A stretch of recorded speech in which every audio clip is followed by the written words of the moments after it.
Masa paceklik kemenangan telah menjadi ancaman serius bagi KTM jelang dimulainya MotoGP 2025. Sepanjang musim lalu, pabrikan Austria itu masih apes belum juga naik podium tertinggi lagi dalam balapan demi balapan. Ada momen sang bocah ajaib Pedro Acosta yang debut di tim satelit Tech 3 membuat gebrakan. Namun, gebrakan dia hanya sebatas runner-up dan belum juga mencicipi kemenangan pertama di kelas Premier. Sebagai informasi, tahun lalu memang jadi musimnya pabrikan Italia. Seluruh seri MotoGP dimenangi oleh dua pabrikan saja, Ducati dan Aprilia. Itu pun Aprilia cuma kebagian 2 seri. Selebihnya, motor si merah Borgo Panigale yang selalu jadi terdepan.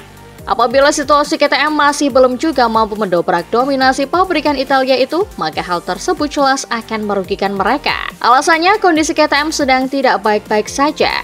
Finansial mereka sedang terguncang dan bahkan isu bangkrut sudah menggema sejak akhir tahun lalu. Jika masih belum berhasil menang, bukan hanya sponsor yang akan lari, melainkan pembalap andalan pun terancam cabut juga. Pit Barrier selaku Direktur Motorsport KTM sangat sadar tentang risiko tersebut.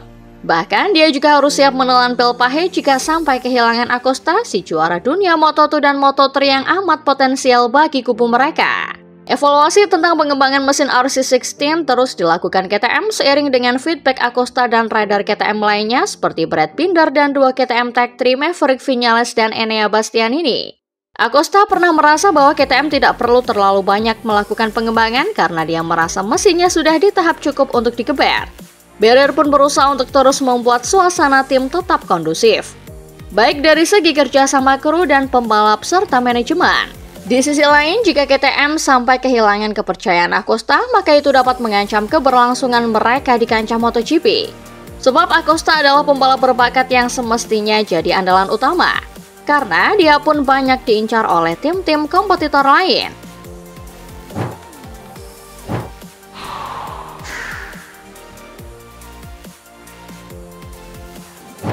Marc Marquez menjalani ulang tahun dengan fantastis. Setelah menjalani pramusim terbaiknya sejak sebelum cedera, di atas Desmos edisi yang dengannya dia akan menantang Francesco Bagnaia untuk meraih mahkota ke-9-nya. Pembalap asal Cervera ini telah mendapatkan kembali senyumnya berkat Ducati. Pertama-tama di tim satelit seperti Gresini Racing pada 2024. Sekarang sebagai pembalap resmi Borgo Panigale. Meskipun hierarkinya sangat jelas, dia diharapkan untuk mendapatkan kembali status yang dia miliki di masa keemasannya di Honda HRC. Kasih sayang dari pabrikan pasti tidak akan berkurang. Hari Senin kemarin, kita telah melihat contoh nyata dari hal tersebut. Dengan melihat hadiah yang diberikan oleh perusahaan yang berbasis di Bologna itu kepada sang pembalap Spanyol. Dalam sebuah video yang diunggah di jejaring sosial mereka, Ducati mengumumkan kepada publik bahwa mereka telah memberi Marquez Panigale V2S. Model baru dari motor jalanan yang dianggap oleh orang Italia sebagai langkah maju yang jelas dibandingkan dengan model sebelumnya, dengan keunggulan dan fitur baru yang berbeda di antara karakteristiknya. Motor yang juga dibantu oleh The Baby Alien untuk disiapkan.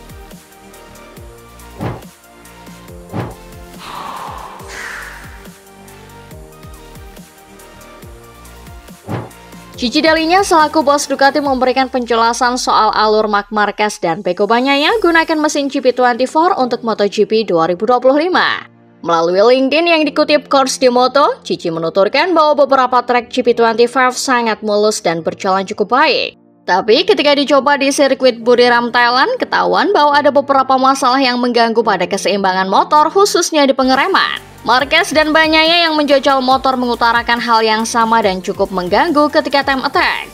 Karena itu, Gigi selaku peracik GP25 tentu tak ingin mengambil risiko terlalu besar jika memaksa menggunakan GP25. Sebab sampai di tes Thailand pun Ducati belum bisa menyelesaikan masalah yang ada di GP25. Di Thailand, Ducati mengalami masa cukup genting sebelum akhirnya memutuskan pakai mesin GP24. Karena keputusan tersebut berkaitan dengan aerodinamika dan lain-lain. Tapi keraguan itu sirna setelah melalui proses panjang dan lebih pilih bersabar untuk menguji GP25 lagi di tes Jerez. Imbas dari keputusan ini tentu akan menyulut tim pabrikan lainnya. Otomatis persaingan Marquez dan Bagnaia dalam berjuang merebut gelar juara dunia MotoGP 2025 akan semakin sengit. Namun Gigi masih optimis dengan segala bentuk kinerja jajaran timnya untuk bisa membawa kembali gelar juara dunia ke Ducati.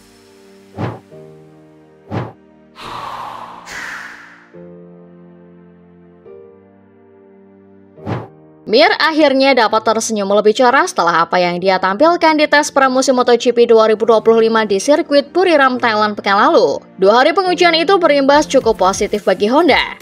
Duo Honda HRC Castrol, Joan Mir dan Luca Marini silih berganti menempati posisi tembus 10 besar.